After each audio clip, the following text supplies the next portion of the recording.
So this is the throne of Solomon, king of Israel. And what was the throne of Solomon? The sages say that Solomon mounted his throne by 6 different ways, each way having steps. On each step there were 2 lions, one on the right and the other on the left, who did not remain quiet but were active. And what did they do? When Solomon went up on the first step, the lions on the right stretched out their paws upon which a writing was engraved. He could not place his foot on the second step until he had read what was written on the lion's paw. It was, "Ye shall not respect persons in judgment." Turning now to the left, he read what the other lion had written on their paws. "Thou shalt not accept any bribe." Thus, at every step, he had to read some portion of the law of judgment. All the steps were set with precious stones and pearls, red, white, and green.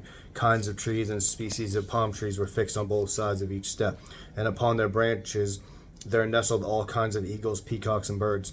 On the highest step were 2 huge pillars of ivory on the heads of the lions, the 2 golden hollow vines, fragrant with every kind of perfume, which they exhaled whenever Solomon ascended the throne. The throne itself was made of ivory, overlaid with the gold of Ophir, and surrounded with precious stones and pearls.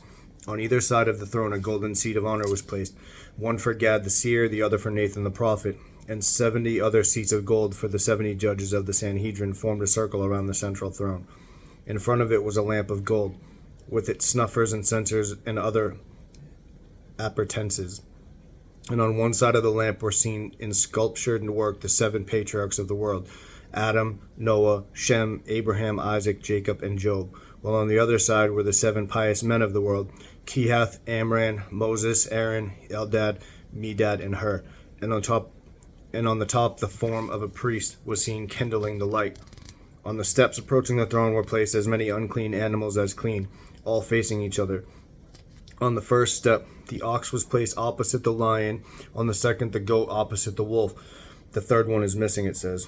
On the fourth, the bear opposite the hart. On the fifth, the eagle opposite the dove. And on the sixth, the hawk opposite the turtle dove.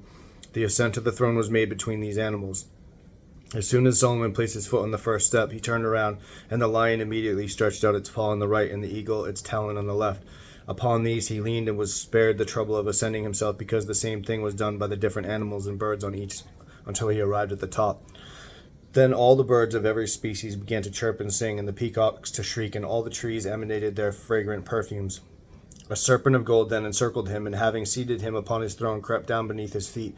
The eagles nestling on the vines after wafting breezes of perfume with their wings placed the crown upon his head. And this done, all the beasts and birds with one accord exclaimed, "Long may the kingdom of the house of David be established." After this, a dove of gold opposite the throne brought a scroll of the law and placed it upon his knees. Then, laying it upon the golden reading desk just by the throne, he read it to fulfill what is written, and it shall remain with him, and he shall read therein all the days of his life. Every step on the throne contained some verse in praise of the law. On the first was written, "The law of the Lord is perfect, refreshing the soul." On the second, "The testimony of the Lord is faithful, making the foolish simple wise." On the third, "The precepts of the Lord are just, rejoicing the heart." On the fourth, "The commandment of the Lord, he created as an enlightenment to the eyes." On the fifth, "The fear of the Lord is pure, lasting forever." On the sixth, "The judgments of the Lord are true, and are righteous of all of them." When the people approached Solomon for judgment, the wheels of his throne turned. The oxen lowed, the lions roared, and the bears howled. The lambs bleated, and the eagles cried. The peacocks shrieked, and the cocks crowed, and the hawks screamed, and all the birds chirped to terrify the plaintiffs and the witnesses, so that they did not plead wrong cases, and the witnesses were not testifying falsely. On account of all this, it is said, "The like of it will never be made in any kingdom."